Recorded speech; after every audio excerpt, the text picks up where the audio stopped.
ഇവിടെ ലൈറ്റ് ഇച്ചിരി കുറവാണ്. അതായത് ഞാൻ ഒരു റെസ്റ്റോറൻറ്റിനകത്ത് കയറി. ഞാൻ പുറത്തിറങ്ങാൻ നേരത്ത് കാണിച്ചത് എങ്ങനെയാണ്.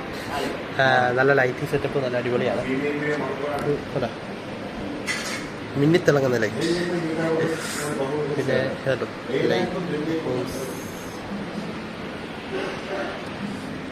ഇവിടെ വർക്ക് ചെയ്യുന്ന സ്റ്റാഫ് ബംഗ്ലാദേശിയാണ്. പൊതുവെ മാലദ്വീപ്സിൽ ഏറ്റവും കൂടുതൽ ബംഗ്ലാദേശികളാണ് ഉള്ളത്. പുള്ളി എൻ്റെ അടുത്ത് എന്തൊക്കെയോ ചോദിച്ചു. എനിക്ക് ആദ്യമൊന്നും മനസ്സിലായില്ല. അത് കഴിഞ്ഞിട്ട് ഞാൻ ഇംഗ്ലീഷ് പറയുന്നതും പുള്ളിക്കാരന് മനസ്സിലാകുന്നില്ല. എനിക്കറിയാവുന്ന ഇംഗ്ലീഷ് ഞാൻ തട്ടിവിട്ടു. അത് പുള്ളിക്ക് മനസ്സിലാകും. അത് ചോദിച്ചു ഇന്ത്യൻ ഇന്ത്യ. വേറെ പുള്ളി പറഞ്ഞ് പുള്ളി ബംഗ്ലാദേശിയാണ്. ഞാൻ എന്നോട് ചോദിച്ചു കൊൽക്കത്തയാണോ? പിന്നെ ഞാൻ പറഞ്ഞു ഹിന്ദി തോടാത്തോടെ മാലുവേ മൈ കേരള സേ ആത്തി. ഓക്കെ ഇവരെന്നെ വേണ്ട ചോദിച്ചു. ഞാൻ പറഞ്ഞു റൈസ് ബ്രേക്ക്ഫാസ്റ്റ് പോലെ എന്തൊക്കെയോ പേര് പറയുന്നുണ്ട്. എനിക്ക് സംഭവം മനസ്സിലാകുന്നില്ല. ഞാൻ എന്നിട്ട് പിന്നെ എന്നോട് ചോദിച്ചു റൈസ്. ഓക്കെ റൈസ് എടുത്തോളാം. പിന്നെ ചിക്കൻ റൈസ് എടുത്തോ, കുഴപ്പമില്ല. ഡ്രിങ്ക്സ് എന്തെങ്കിലും വേണം. ഞാൻ ഡ്രിങ്ക്സ് ഒരു കോഫി എടുത്തു, മിൽക്ക് കോഫി എടുത്തോളാം. വരുമ്പോൾ അറിയാം എന്താ സംഭവം. ടൈമുണ്ട് 9:45 ഉള്ളൂ. 11 മണിക്കാണ്. ഇതുവരെ ഫ്ലൈറ്റ് എന്നുള്ള ചിന്ത മാത്രമേ ഉള്ളൂ. ബോട്ട് ഇതുവരെ നല്ല കബമുണ്ട്. ഈ കബമുള്ളപ്പോൾ എങ്ങനത്തെ മിൽക്ക് കോഫി കുടിക്കുന്നതിന് ഞാൻ ആലോചിച്ച് വരും. ചായ അല്ലെങ്കിൽ കോഫി കുടിച്ച് കഴിയുമ്പോഴത്തേക്ക് കിട്ടുന്ന ഒരു എനർജി ഉണ്ടല്ലോ, ആ എനർജിയാണ് ഏറ്റവും വലിയ എനർജി.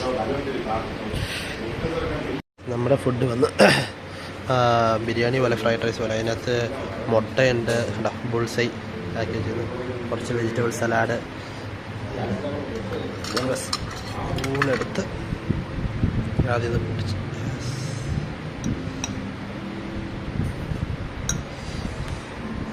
ഇപ്പം തിന്നുന്ന കാണിച്ചു.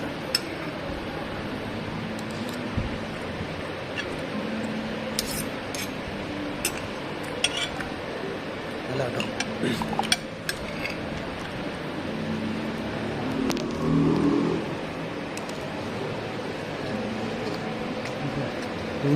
നല്ല അടിപൊളി ഫുഡ്.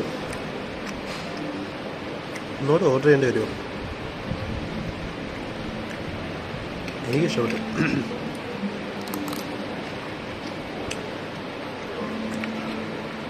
വെച്ച് തുടങ്ങി. അന്നേരം പപ്പടം വന്നു. ഇവിടെ കോഫിയും വന്നു. മിൽക്ക് കോഫിയാണ്. മിൽക്ക് കോഫിയും വന്നു. Okay, thank you. ഇത് ബൂസ്റ്റാണോ എന്ന് എനിക്ക് സംശയം.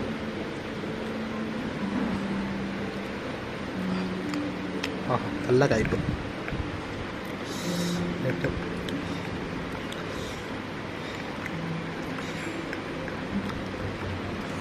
ഇതിനകത്ത് ആ ഷുഗർ പൊട്ടിച്ചിട്ടേ.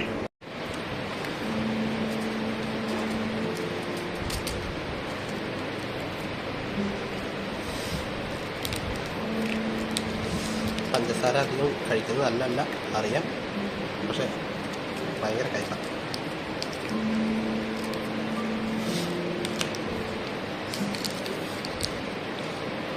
അപ്പത്തിരിക്കുന്ന ചേട്ടന്മാരെല്ലാം നോക്കും.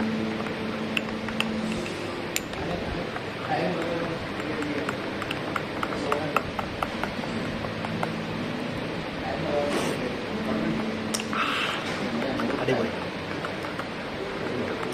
ഇത് നോർമൽ പാലല്ല, മിൽക്ക് സോളിഡും വെച്ചുള്ള പാലാണ്. നല്ല കൊഴുപ്പ് കൂടിയ പാലാണ്.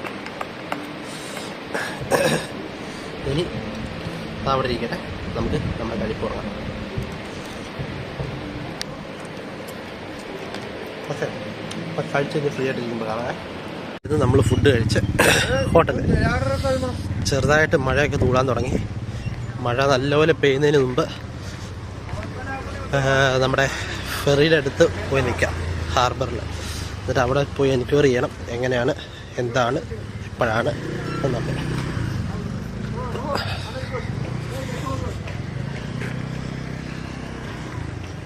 നല്ല പ്ലേ ഏരിയസ് ഉണ്ട്, പക്ഷേ എല്ലാം കാട് പിടിച്ച് കിടക്കുകയാണല്ലോ, എന്തുവാണോ. പിന്നെ ഇവിടെ ഇഷ്ടംപോലെ റോഡുണ്ട് കേട്ടോ, ടാറിട്ട റോഡും സ്കേറ്റ് ചെയ്യാനൊക്കെ പറ്റിയ സ്ഥലമാണ്. ഇഷ്ടംപോലെ ലൊക്കേഷനുണ്ട്. എൻ്റെ ഐലൻഡിലാണെങ്കിൽ അതിനുള്ളൊരു സൗകര്യമില്ല, ഒന്നുമില്ല. ടാറിട്ട ഒരു സർഫേസും ഇല്ല, ഒന്നുമില്ല. നല്ല വെയിലല്ല, ഭയങ്കര ഒരു എക്സ്പ്ലോഷനാണ്. ഈ വെള്ള മണലല്ല ചുറ്റിനും, ഈ വെള്ള മണലും ചെറിയൊരു വെയിൽ വന്നാൽ മതി, നല്ല കണ്ണിൽ കുത്തിക്കയറുന്ന പ്രകാശമാണ്. അപ്പോൾ നല്ലപോലെ തെളിഞ്ഞ വെയിൽ വന്നു കഴിഞ്ഞാൽ ഉള്ള അവസ്ഥ അല്ല വെച്ചേക്ക്, കൂളിംഗ് ഗ്ലാസ് ഇല്ലാതെ ഇറങ്ങാൻ പറ്റത്തില്ല. കണ്ണൊക്കെ അങ്ങ് തറച്ച് കയറും. ഭയങ്കര എക്സ്പ്ലോഷനാണല്ലോ.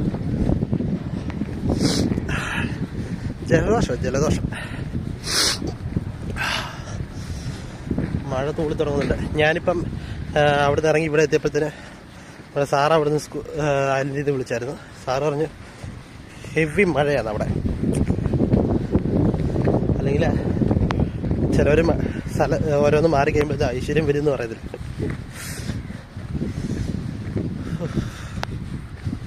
വേറെ നിറച്ചോ എന്ന് ചോദിച്ചു കഴിഞ്ഞാൽ വേറെ നിറഞ്ഞു. എത്ര രൂപയായിരുന്നു?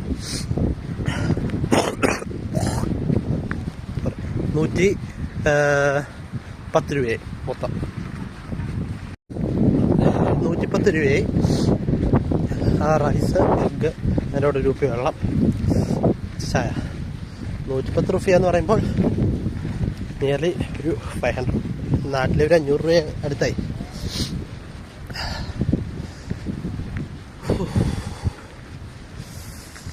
ഇനി നമ്മുടെ ബോട്ട് എവിടെയാണ്, എങ്ങനെയാണ്, എന്താണ് എന്ന് തപ്പിക്കണ്ടുപിടിക്കും.